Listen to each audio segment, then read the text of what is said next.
أعوذ بالله من الشيطان الرجيم. بسم الله الرحمن الرحيم.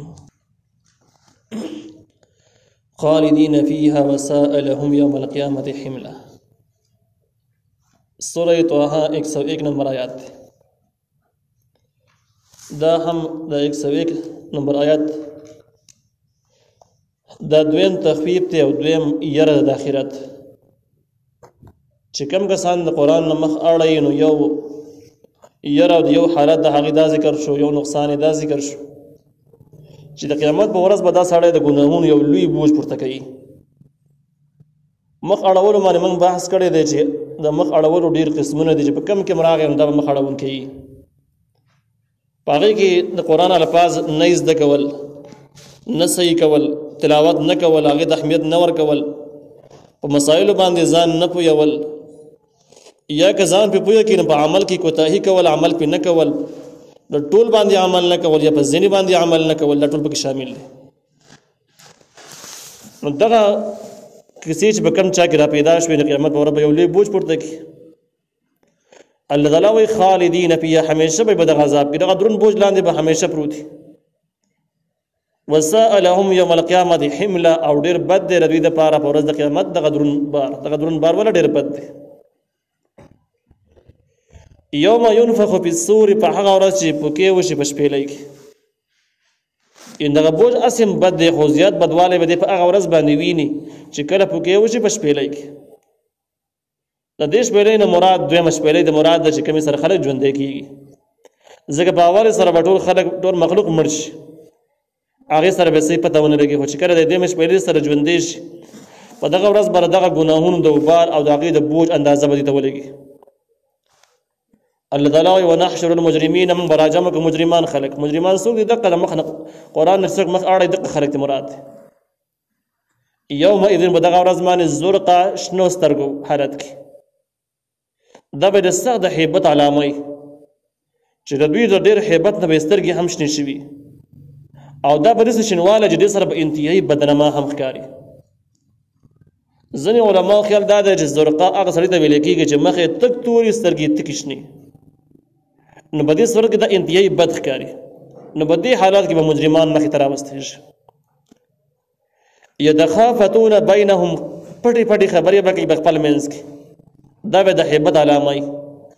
مخونه بدل، سترګې بدلې، ښکاره به خبرې هم نشي کولی د ډېرې یرې د وجې نه. نو پټې پټې خبرې به کوي په خپلو منځونو کې، او داسې به وایي چې ان لبثتم الا 10، تاسو وخت تېر نه کړو په دې قبرونو کې مګر صرف 10 ورځې. د دې مطلب دا دی چې په دنیا کې موږ د دې نه ساریبو د منکر وو چې کنې دوباره ژوندون که نشته، موږ دوباره ژوندون نه مانو. دوباره ژوندون خلاصه کوي چې په دې قبرونو کې هم موږ دومره وخت تېر نه کړو، ډېر لږ وخت هم تېر کړو، 10 ورځې هم تېرې کړلې. دا 10 ورځې به ځکه یاد چې د قیامت ورځ ډېره زیاته هیبتي او خطرناکه ده او ډېره زیاته اوږده ده. مخکې هغې باندې په بحث تېر شوی چې تقریبا 50,000 کاله خوښ اندازې ده چې غټه ورځ ده. هغې ورځې هیبت او لویواله چې دوی ویني، د قبر هغه ژوند به ورته صرف 10 ورځې ښکاره شي، ګنې 10 ورځې هیله دی. نحن اعلم، الله تعالی وایي موږ ښه پوهېږو بما په هغه خبرو باندې یقولونه چې دوی وایي. دوی دې هسې پټې پټې وایي، خو الله وایي موږ ته معلومې دي چې داسې وایي. اذ یقول امثلهم طریقة ان لبثتم الا یوما، هغه وخت چې وبه وایي امثلهم طریقة، ډېر ښه په رای کې چې برای کې ډېر ماهر، ډېر هوښیار په رای خپله کې، چې کوم پکې زیات تجربه کار او هوښیار سړی هغه به پکې راپورته شي او به وایي ان لبثتم الا یوما، تاسو وخت نه دی تېر کړی په دې قبرونو کې مګر صرف یوه ورځ. دی به یوه ورځ ته راولي، دا پکې ټولې نه هوښیار دي. د دې هوښیارتیا مطلب دا دی، هوښیارتیا د رای او صحیحوالی د رای، چې کم کس په دې کې زیات عقل او تجربې سي وایي او د قیامت د اندازې صحیح لګولي چې د 50,000 کاله ده او دومره زیاته هیبتي ده، نو هغه سړی به ووایي چې بس د قبر زندګي صرف یوه ورځ وه، ډېره کمه ورته ښکاره شي. او کومو کسانو چې د قیامت د هیبتوالی او ګدوالی صحیح نه معلوم کړی نو هغه به 10 ورځې ګڼي، چې ګڼي لږه زیاته به وګڼي. دې کې اشاره ده د قیامت لویوالي او هیبت ته، او د دې سره سره د دې مخکیني ژوند کموالی ده چې دا کم دی. الله تعالی ویسألونک، او تپوس کې ستانه عن الجبال په باره د غرونو کې. کله د قیامت ذکر راغی د دنیا به نه وي، دا به ورانه شي. دې په ځای باندې بل ځمکه راوغوړولی شي.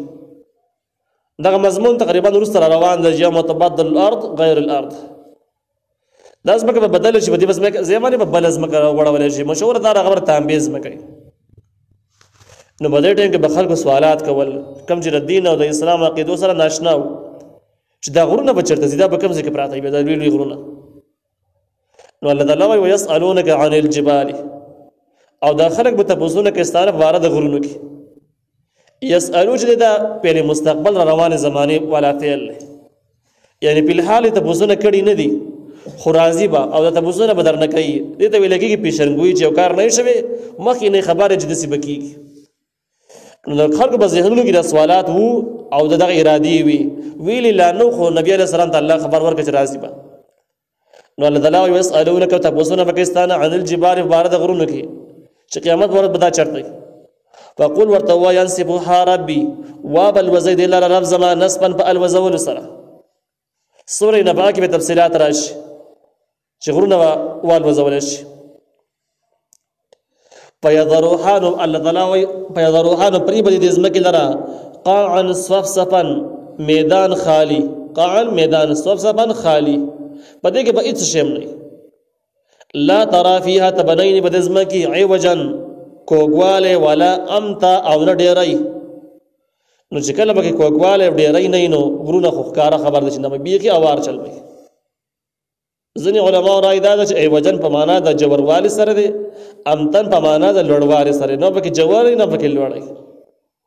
لیکن د معرفت القرآن د تحقیق مطابق عوجن خپله معنا د کوږوالی.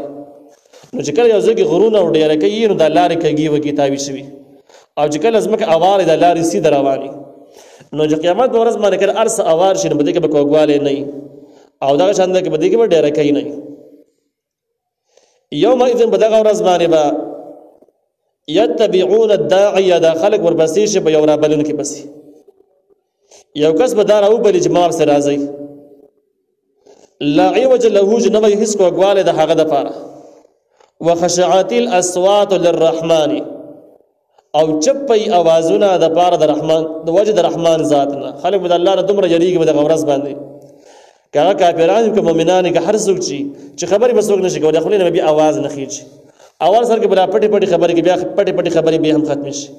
هیبت به ټیم په ټیم باندې به سیوا کېدو شي، تم او حوصله به د دې خلکو ختم شي. نو دا هم د قیامت هیبت والی دی، د هغې درونوالی دی، چې یو داسې هیبتي خطرناکه ورځ شته.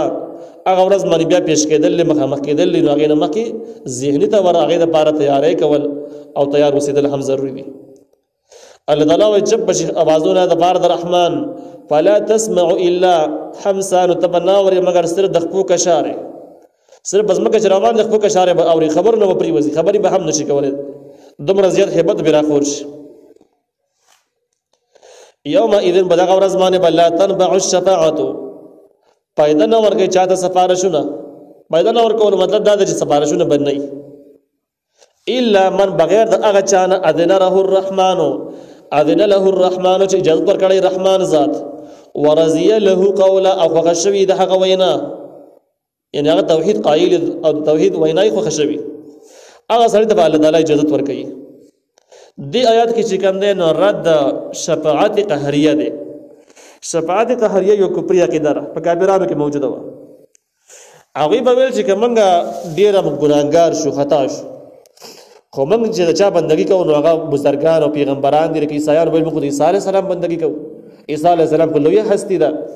یهودیانو به ویل چې موږ خو د عزیر علیه السلام بندګي کړله، خو لویه هستي ده. دغه شان د نورو بزرګانو قبرونو بندګي به کېدله.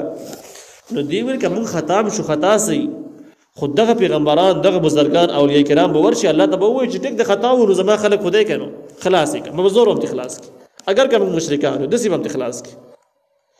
دې کې دغه باطل عقیدې تردید دی چې په الله تعالی باندې به زور هېڅوک خبره نشي منلی. د الله خپل نظام دی چې په هغه نظام کې برابر وټیک، چې په نظام کې برابر نه اوسو، په الله تعالی باندې به زور خبره منلی نشي. نو د شفاعت قهریه تردید وشو. کم سفارش جایز دی هغه دومره دی چې کم بزرګان دي، شهیدان دي، حق پرست علما دي، او نیکان حافظان دي، پیغمبران دي، هغوی به سفارش کوي. خو کله چې الله تعالی اجازت ورکړي، نو علم اجازت نه مخکې نشي کولی.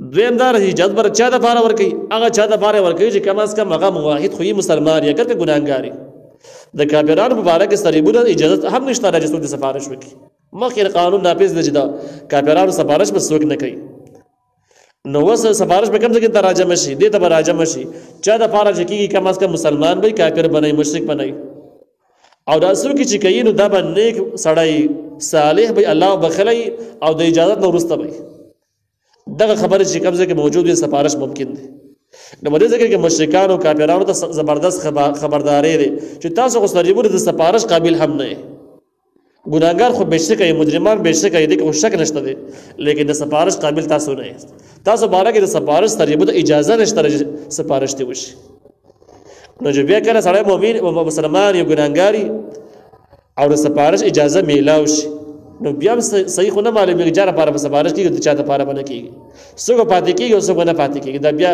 خبره یقیني نه معلومیږي ځکه د نبی عليه السلام په سفارش سره ډېر خلک جنت ته لاړ شي خو څه معلوم دي څوک څوک داخل شي څوک یقیني ویل چې زه پکې مګزته په حرم نو پوره تیارې پکاري پوره اعمال پوره اصلاح پکاري یا دا شهیدان مد خپل خاندان سفارش کوي نو څومره کسانو به کوي ته به راضي کنه برازي په شرایطو برابرۍ کوي برابر هغه د بار مخ ته تیار به وسی کې ځان برابرۍ کوي او په دیواجه په سفارش باندې به اکتفا نه خپل اعمال به برابر ساتي الا په دې کې راشي یعنی په دې لار کې ډاډه کېدل انتهایی خطرناک دي مستقل تیاری کې اوسېدل پکار دي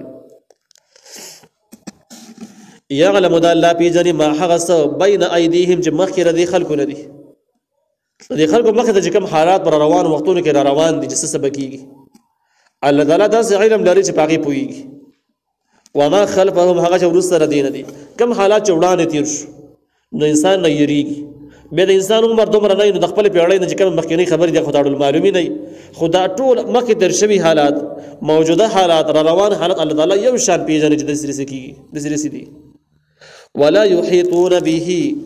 ولا يحيطون به علما او دې نشي راګرول دغه لره په علم خپل کې